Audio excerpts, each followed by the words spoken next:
به نام خداوند بخشنده مهربان، برادران و خواهران گرامی، هموطنان و تماشابینان عزیز، به برنامه خودتان بازجگر خوش آمدید. همراه برادر باباجان قیامزاد هستم و انشاءالله مرور به اخبار و حوادث امروز خواهیم کرد. یکی از خبرهایی که شروع میکنیم این است که اون نتیجه سیت بندی در تاجیکستان که به گفته که خیلی از کارشناسان نتیجه برعکس داد، چنانه که میدونیم در بخصوص بعد یعنی در تاجیکستان یک چیزی عادی شده است سعی بستن و خصوصا شبکه‌های اجتماعی که مردم از اون استفاده میبرند، مثل یوتیوب و فیسبوک، ادناکلاسنیکی و کانتکتی و دیگری، حتی توییتر هم. این یک چیزی معمولی شده است در تاجیکستان بستن چنین سایت ها، شبکه‌های اجتماعی. ولی بخصوص بعدی حوادث اوایل سپتامبر گذشته، یعنی اون آشوبی عبدالحلیم نظرزاده، بعد اون دیگر سایت ها پر بسته و خیلی محدود شدن و تنها چند روزی که رئیس جمهور عمره کرد، در اون چند دو سه روزی که اون عمره کرد، در اون روزها این سایت ها باز شدن ولی باز دوباره محدود شدن.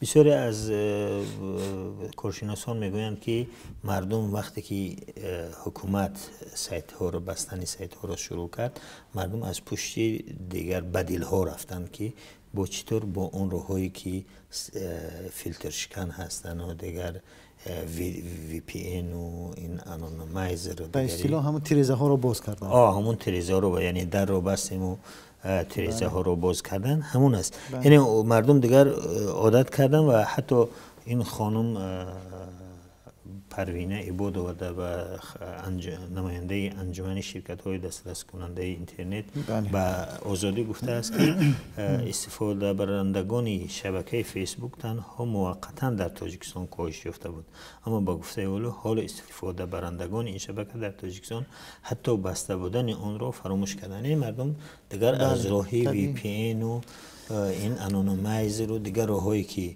می شود یک سایت بسته را تماشا کرده و از اون استفاده بود، از اون استفاده میکنند. بله واقعا هم اگر ما چند روز پیش میادتون باشه در این باره صحبت کرده بودیم و گفتیم که برای مردم دیگر سایت بستن یک چیزی معمولی است، مقرری شده است و به خصوص نسل جوان امروز میتواند که این موضوعهای مختلفی خود را از طریق مثلا فیلتر شکن ها دست باز کند، هر چیزی را که دلش میخواهد. و در این سوها مخصوصا نسل جوان خیلی پیش رفتند و اینجا یک نکته برای ما آشکار می شود. میدونید چی؟ ببینید حاضر هم در سیستم مثلا بالایی ما همون های کار میکنند که از نسل گذشته هستند، نسل کهنه، نسل همون اندیشه قدیمی، همون افکار دوران جنگی، همون افکار ممنوع کردن و بستن اینها، ولی شعورشان به این نمیرسد که دیگر نسل جوان در مسئله اطلاعات و تکنولوژی و اینها اونقدر پیش رفتن که با منع کردن 10 راه دیگر برای اون پیدا میکند، اون دنبال راه میرود. ببین وقتی که شما دنبال مشکل مثلا حل مشکل اساسی مشکل نمیروید، برای یک جوان شما مشکل ایجاد میکنید با این راه. چگونه؟ مثلا وقتی فیسبوک رو میبندید نیاز شخصی اون هست. به طور طبیعی امروز دیگر نسل جوان نمیتواند از این فضا خودش رو دور تصور کرده. نمیتواند بدون اینترنت، بدون یوتیوب، بدون فیسبوک، بدون ادناکلاسنیکی و اینا خودش رو تصور کند. برای اون که خودش رو در اون فضا پیدا کند، این نسل دنبال راهکارها میرود، میگردد، راهش پیدا میکند. مثل شما نیست دیگر که فقط فکر کند که برای این کار یک راه وجود دارد و اون هم بستن یا زدن یا شکستن. این نسل دیگر به این فکر نیست. این نسل راه خودش پیدا کرده است با راههای مختلف، با فیلتر شکن است. باور کنید من مطمئنم اگر این کارها ادامه پیدا کند، در تاجیکستان گروه‌های پیدا میشوند که برای مردم فیلتر شکن میسازند، همچنانه که در بعضی کشورهای دیگر این رخ داد و برای مردم جوانها پیدا شدن که فیلتر شکن ساختن و یه چیزی معمولی شد این کار. و امروز در تاجیکستان ما هم عین همین است. برای چگونه که این کارشناس هم گفته است، هیچ فرقی نیست دیگر امروز با وجودی بسته بودنش فیسبوک در همه جا هست. پس شما با این کارتون چی نتیجه گرفتید؟ چی فایده کردید؟ بعد جز اینکه خودتون در نزد جامعه جهانی بد کردید. در اینجا اول اینکه شما نسل گذشته رو گفتید و عموم نرویم، در نسل گذشته هم انسان‌های میفهمیدگی هم هست ولی در شکل اکثریت، یعنی اکثریت، ولی در عموم باز در اون نسل چیزهایی هستن که جوان واقعیت یک چیز است. به این دیگر چیز نکنیم، به این واقعیت دیگر اهمال نکنیم، نگوییم که استثنایی هست، یا واقعیت هست. نسل قبل تر از ما، نسل ماها دیگر نمیتوانیم در مسائل علمی تکنولوژی نوین با نسل بعدی خودمون برابر شویم. درست. این طبیعی است. میخواهیم نمیخواهیم نسل های گذشته با نسل های ما باید این رو بپذیریم دیگر. چون که این دیگه این ساحه این علم دیگر در اختیار اونها نیست، در اختیار ما نیست. این طبیعی است. باید اینو در مسئولین درک کنن دیگر. درست است. حتی اگر از نگاه امنیتی نگاه کنیم، برای حکومت تاجیکستان این بهتر بود که این رو به شکلی نمیکرد که یک عادتی معمولی میشد و مردم همه از این سایت فیلترشکن ها استفاده میکردن. یک حالت هایی که وضعیت امنیتی نارام بود اون وقت میبستن، اون روز کار میداد دیگر. امروز با این کارهایشان شد که وضعیت هم حتی ناآرام شود یا که وضعیت خیلی فوق العاده باشد، یعنی سایت ها رو بسته بکنه دیگر فایده یعنی تاثیر زیاد ندارد، زیرا اینکه مردم دیگر راه یافتند. و دیگر این هم باید گفت که اینترنت هم مثل دیگر برادران میگیم خواهرانش دیگر بخش ها از این تصویب قانون های جدید هم نجات نیافت. یعنی باز یک تصویب قانون آمد که یعنی برای مقامات، خصوصا مقامات امنیتی، این امکان را میدهد که در هر صورت به زودترین حال و یعنی به زودترین کوتاه‌ترین وقت کدام سایت رو بند یا شبکه اجتماعی رو بند بکنن که در پیش این خیلی نبود. در پیش میدیدیم که اونها و اون شرکت ها میگفتن که بند، این شرکت ها میگفتن وقتی که مثلا سامانه حزب نهضت اسلامی تاجیکستان چند بار بسته شد، وقتی که ما مراجعت میکردیم به بیبلان دیگر اونها میگفتن مشکلی تکنیکی است. بله درست است. ولی امروز دیگر رسمی شده است، یعنی دیگر مقامات به یگان مشکلی میتونن که ببندن و نیاز به دیگر به این بهانه تراشی هم نیست. مثل که امروز در بخش روزنامه‌نگاری هم همین قانون ها تصویب شده است، در کودکس جنایتی هم که خیلی پرزور گردانیده شده است، در همه بخش های سازمان های جمعیتی هم مردم نهاد و دیگر همه بخش های زندگی که اونجا کمتر آزادی وجود داشت، اونها را با تصویب قانون های جدید محدود کردن، از جمله این بخش اینترنت. شاید این رو به خاطر اون پرزور کردن که دیگر هیچ کس سیم های اینترنت رو با تیر نزند تا اینترنت قطع شود. بله بله. شما به یاد آوردین اون سخنی بیگ صبوروویچ که میگفت که وقتی اون را پرسیدن که چرا بسته شدن اینترنت، اون گفت که کدام شکارچی با زد است که تیر دیگر این است واقعیتی. بله. نسل بزرگ وقتی میگویم خب همین هم یکی از دلیل هاش. نه، از در نسل بزرگ باز انسان هایی هستن که ذهنیتی جوان دارن، یک عقلیتی جوان دارن، هرچند پیر هم شده باشن.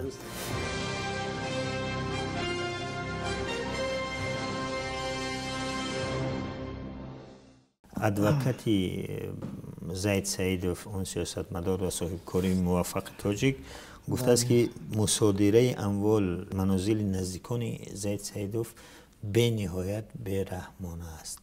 بله. یعنی در این زمستان اون یک نامه فرستاده است به عنوان رئیس جمهور، به وکالتدار عاید به حقوق انسان، وزارت عدلیه و پروکاتور ژنرالی و رئیس سود عالی و وزارت عدلیه به اینها فرستاده است که این اگر هر چیزی باشد ولی گرفتنی همه منازل نزدیکان زید سعیدوف، حتی اونه که گفت که من این رو در سالهای 70 من این رو با دستور خودم ساختم، این رو میگوید که واقعا یک کاری بی‌رحمانه است، اقدام بی‌رحمانه است، بخصوص در فصل زمستان. ببینید شما وقتی که یک جنایتکار در یک جا، من واقعا از این میخواهم یک چیزی نتیجه عجیب، وقتی که یک آدم در نمیدونم در یک گوشه دنیا بگذار در سوریه است، در عراق است، در یک جای یک جنایت رو صادر میکند، ما اون جنایت رو محکوم میکنیم. درست؟ و اون جنایت رو وسیله قرار میدهن، مخصوصا ما محکوم میکنیم ولی مخصوصا مقامداران ما، مخصوصا پرزیدنت رحمان وقتی که از منبر بلند برآمده درباره یک جنایت همچون وحشانیت سخن میگوید.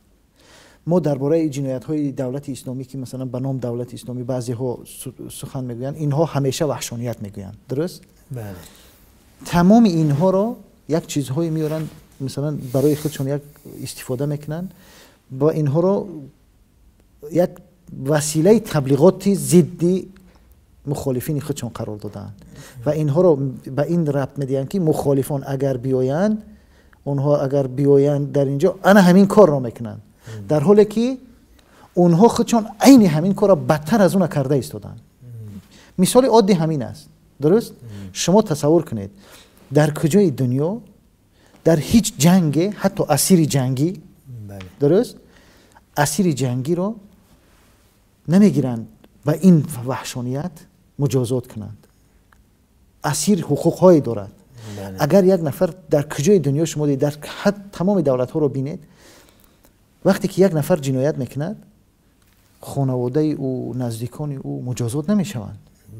این جنایت، این مجازاتی دست جمعی، این است وحشانیتی که در عصرهای میانه وجود داشت. که به خاطر یک نفر یک قبیله رو نابود میکردند.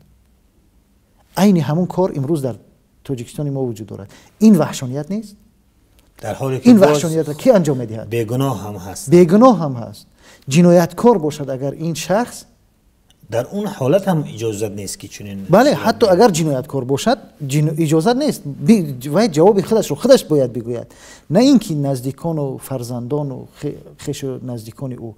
حالا شما تصور کنید وقت کسی که از وحشانیت گپ میزند در یک مسئله، خودش عمل این عمل وحشیانه رو چگونه انجام میدهد؟ شما چگونه میفهمید یک نفری که زید سعیدوف که تمام مردم میدونند، اگر درباره ثروتش بگوییم مثل وزیرای امروزه نبود که بعد وزیر شدنش ثروت به دست آورده باشد. قبل از این که به منصب وزیری تعیین شود یا که انتخاب شود، او سرمایه دار بود، او سرمایه داشت.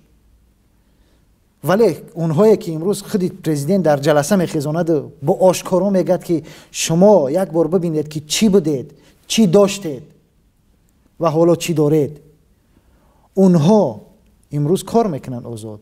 چرا؟ همه میدونند که ثروت هنگفتی به دست آوردند، در منصب‌های بلند کار میکنن. میدونن این گپی پرزیدنت به معناش این است که شما دزدیدید ولی من شما رو هیچی نمیگم. شما تصور کرده میتونید نه؟ ولی یک نفر به خاطر اینکه با تهمت زندان رفته است، تمام اولادش باید چی شوند؟ مجازات شوند. ولی حزب سیاسی هم تشکیل نکرده است، فقط میخواست تشکیل کند. فقط میخواست یک حزب سیاسی تشکیل کند. اگر چون میدونستند که زید سعیدوف اگر یک حزب سیاسی تشکیل کند واقعا هم به خاطر ملت خواهد خدمت کرد، چون که او هیچ چیز کم نداشت. او به خاطر دنیا و به خاطر منصب و مقام حزب تشکیل نمیکرد، چون که او از هیچ چیز کم نبود. واقعا یک ثروتمند واقعی بود، یک سرمایه‌دار بود. ولی خاص برای ملتش خدمت کند و امروز به سرش این آوردن و امروز این کار دوباره، این وحشانیت کی انجام میدهد؟ کسی که یک عمل در یک گوشه دنیا انجام میشود وحشانیتش میدونند، ولی امروز همون وحشانیت عصر میانه را بر بالای ملت خودش، مردم خودش چیکار میکند؟ پیاده میکند. این است واقعا مشکل، این است وحشانیت.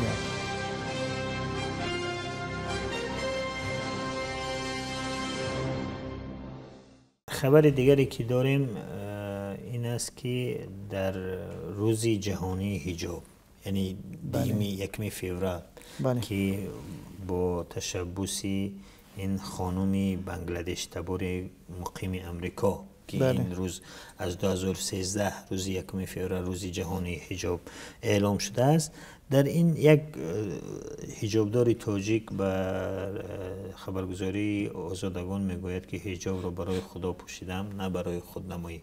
در اینجا آورده است که این زنی مسلمان که از 11 سالگی به امریکا رفته است از بنگلادش به همراه پدر و مادر، در اونجا حتی در مکتب که با حجاب میرفت تبعیض در برابر او صورت میگرفت و او را حتی نینزا و دیگر گفته مثل همونی که در ماه هست. نینزا و دیگر گفته. اون همین چیزا میدوند و آدمی ثروتمندم هست و مغازه های این حجاب های اسلامی و لباس های اسلامی را اون منتشر کرده و در سال 2013 گفته است که به همین تصمیم رسیده است که یک روز رو باید روزی جهانی حجاب نامید و تا اینکه از حقوق حجابدارها دفاع شود، مثل که دیگر روزهایی که داریم، روزی دهقان و روزی ملیسه و روزی دیگر این هم یک روز مانده است که به خاطر اینکه مردم در فکر این شوند، خواه مسلمانن خواه نه، خواه لیبرالن خواه اسلامی هستن، ولی به خاطر چه؟ به خاطر انسان بودن، به خاطر آزاد بودن یک انسان که هر طوری که لباس میپوشد این روز را اعلام کردند.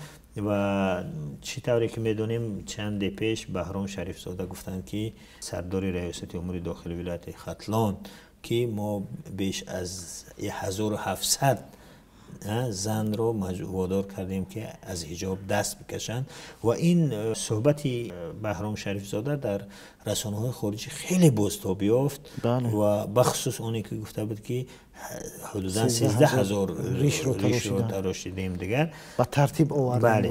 بله. اینجا یکی به نام ساکینه، یکی از آنها میگوید که حجاب رو برای خدا بسر کردم نه برای خود نمایی، آن فرض الهی است و هیچ وقت نمیخواهم آن را بگیرم. ادیبه که در یک از سیخ‌های قنادی پایتخت فعالیت میکند همچنین گفته شکر خدا 5 وقت نمازم را میخوانم، حجاب را هم به رای رضایگی خدا میبندم، بار از جانب یگان نفر موردی بازپرسی قرار نگرفتم. یک دختری تاجیک دیگر که حجاب به سر میبرد به نام فرخنده میگوید که هر وقت از رهبریت به من میگویند که روی مالم را گیرم، در جواب آنها میگویم همان وقت به گفته شما میکنم که در دیوار نوشته جاتی پوشیدن حجاب من است را عوضم کنید، یا اگر از طرف کارخانه به جای هم روم و به من گویند به این لباس در آمدن نتوانم، به آنها نیز همین سخن را میگویم. هستن زنانی که از حقوق خودشون میتونن دفاع کنن، میدونن قانون رو میدونن و حقوق خودشون رو میشناسن، میتونن که از اون شخصیت خودشون حفظ کنن در اون جامعه و حقوقهای خودشون رو دفاع کنن، طلب کنن. یعنی بله. اینم عجیبی اینم هست که بهرام شریف زاده اینو چند روز پس از اینه که خودی رئیس جمهور همراه زن و همراه دخترش در حج صورتهای منتشر شد که با حجاب بودن، مثلا زن و فرزندش با حجاب بودن و دیگر زنها را. پس این هم سوال میاد که برای اونها جایز است، برای اینها نه. بله. به هر حال امیدواریم که در سالهای آینده ملت بر روزی برسد که آزاد باشد، در اختیاری چی طور لباس میپوشد، چی در سر میکند آزاد باشد. این روزها رو ما انشاءالله امیدواریم از درگاه خداوند دعا میکنیم که در حفظ شود.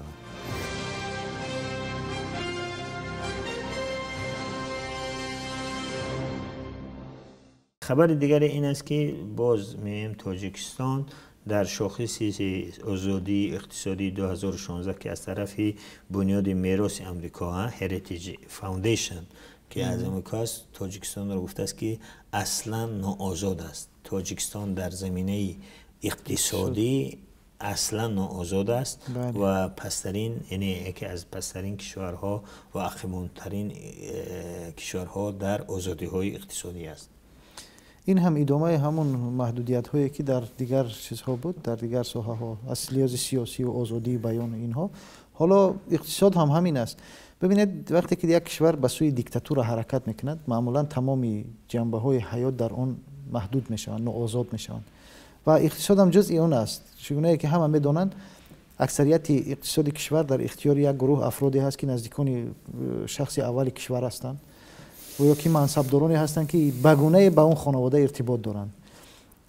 حالا فکر میکنم که میخواهند از این طریق قدرت اقتصادی رو در اختیار داشته باشند یک خانواده، تا در آینده ادامه رهبری رو هم از همین راه به یک خانواده به اصطلاح ادامه بدهند و در سالهای بعدی شاید به سوی سلطنت یا اینکه یک نوعی شاهیگری حرکت کنند. و شما ببینید همه میدونند که مثلا بزرگترین مکانهای اقتصادی تاجیکستان از جمله مثلا تالکو به کی وابسته است یا که از کی است؟ همه میدونند. آریون بانک بزرگترین بانکی که معروف در تاجیکستان است، این چی است؟ کی است؟ و شما برق تاجیک بخصوص بخش فروش برق، شما تصور کنید یک سیستم وجود دارد، تمام کارش یک طرف، ولی فروش آن به اختیار کی است؟ این واقعیت هایی هستند که مردم ما الکی اینا درک کرده است. شما تصور کنید این تنها نیست. شما وقتی که در تاجیکستان مثلا می روید، حتی این را یکی از با چیز میگویند انکدوتی تاجیکی هم تبدیل شده است که یک نفر از خوجند وقتی که به دوشنبه می آید و در دوشنبه دور میزند و میپرسد این ساختمان های زیبا رو میبیند و این میگن این از کی است؟ میگن از حسن. خب میرود باز دیگر چیزی مثلا چایخانه زیبا رو میبیند یا رستورانی زیبا رو میبیند، این از کی است؟ از حسن.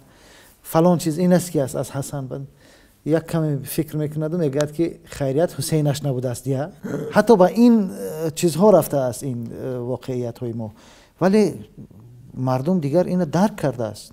مردم اینو میبیند. گرفتن بازار اینعام از طرف اون محیب سعداللهیف، محیب برادر حسن اسدالله زاده، شما تصور کنید که کی است؟ چرا؟ وقتی که همه این رو میگیرد و هیچ کس به اون چیزی نمیگوید، غیر قانونی، تمامی دلیل ها بر علیه محیب است، ولی به یگان چی اون بازار رو میگیرد. به همین طریق نگاه کنید بازار سخاوت در ترسونزاده، یعنی یک سخنم از اونم هست که نامرد باش و زنده باش. بله این دیگر شعار این طایفه شده است تقریبا، نامرد باش و زنده باش. شاید همین کشیده گرفتن مال و ملک زید سعید و خیش و تبار اون هم در همین بر اساس همین شعار باشد و الا هیچ انسانی که ذره انصاف و ایمان داشته باشد به این کار دست نمیزند. حتی اون بیچاره که ماورانهر که اون خودش هم مفلس کردن و رئیسشون بردن دیونا و دیگر گفتن، بله، روانه زندان کردن. عجیب است که در تاجیکستان مونوپولی وجود دارد، بله، به حد زیاد. در برابر مونوپولی انداز به زیاد است. نه هم بلند است و هم به شکلی هست که هر مقامات میتونند هر وقت آمده از صاحب کاری بیچاره انداز بگیرد. یعنی مثلا فضا را. و بعد این است که انداز بعضی شرکت ها امتیاز ها میگیرن که به انداز نسپارن. بله. در برابرش کی باید در جای اونها باید بسپارد؟ مردمی بیچاره. بله. مثلا شرکت هایی هستن با امتیازهای زیاد. ببین مثلا تالکو این تاجیک سمنت که اون هم مخصوص به کی ارتباط دارد؟ مثلا تالکو چرا برق رو مثل برق از مردم هم از بیشتر استفاده نکند، ارزانتر میگیرن. اینها چیزایی هستن که متاسفانه در تاجیکستان واقعیت دارد. متاسفانه تا وقتی که این ما به این گونه پیش می رویم ما از این مشکلات بیرون نخواهیم شد. درست. و واقعا مشکلی این یک مشکلی ساده نیست و باید که این راه حلش پیدا کند و شاید حاضر هم دیر نباشد. اگرچه فکر میکنم دیگر چندان بر وقت هم نیست، الکی دیر شده است، ولی نه به اون حد دیری بعد.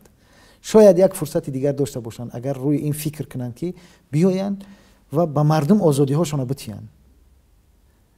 هر چقدر که با مردم آزادیشون از مردم آزادیش گرفتی، مردم طبیعی است، مردم ناراحت است، نفرت دارد، قهر و کینه و ناراحتیش بیشتر شده ایستاده است و روز میرسد که دیگر شما با یک گروهی مثلا فرهنگی، با یک گروهی مثلا مردمی مثلا با آگاه سر کار ندارید.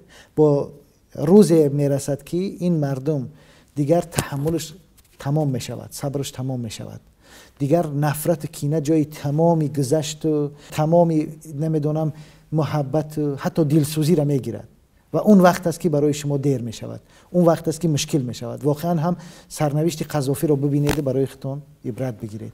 این واقعیت است که باید درک کنید. در عربی میگن که لصبر حدود، برای صبر هم حد و اندازه هست.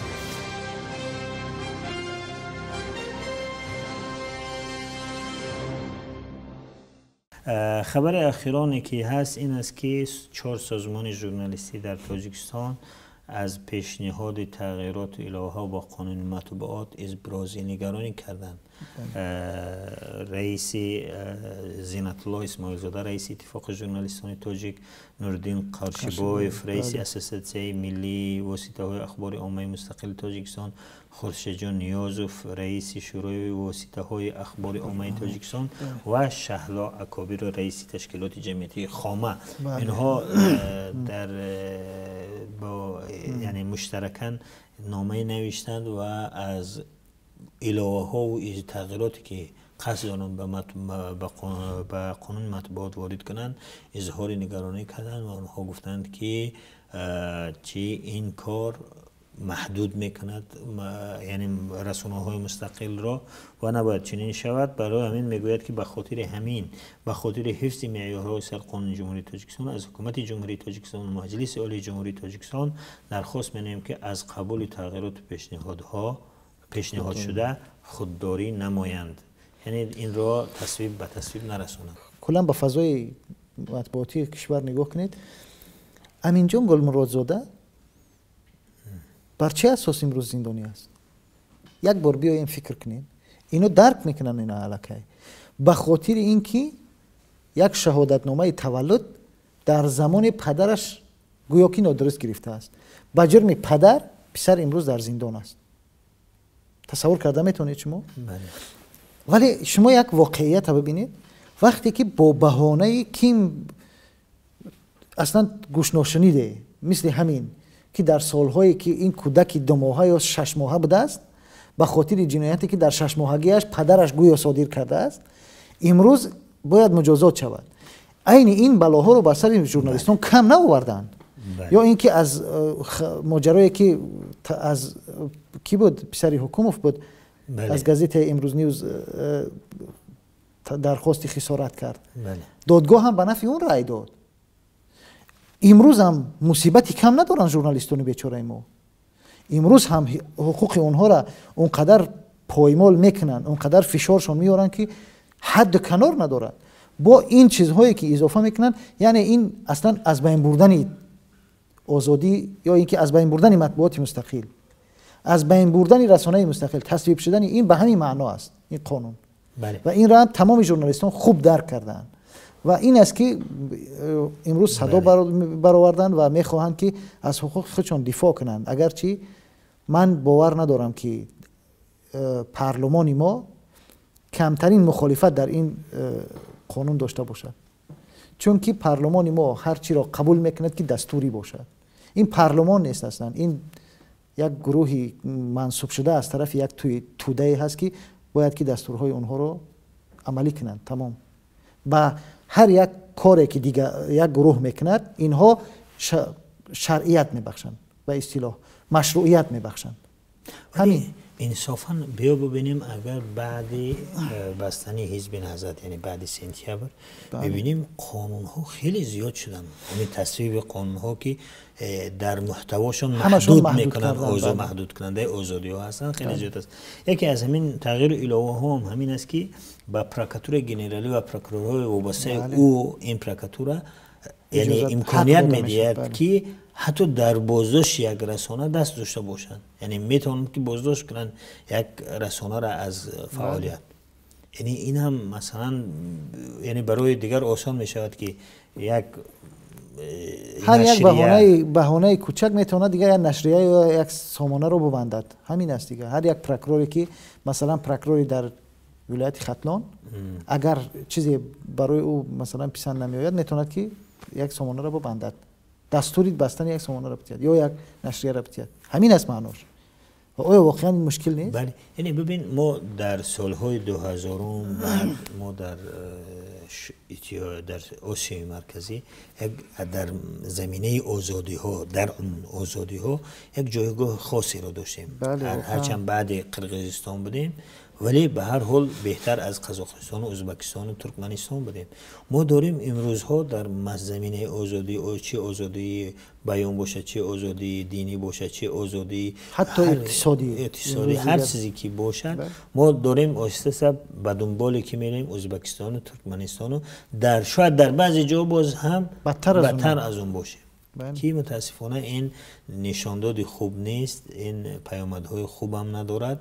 و مثلا ژورنالیستانی که در مسائل ملی انصافا خیلی خدمت میکنن، در تامین امنیتی اطلاعاتی تاثیر سهم خوبی دارن و باید اینها قدردانی شوند، نه اینکه محدود و به هوش رانده شوند. درست است. بخیر.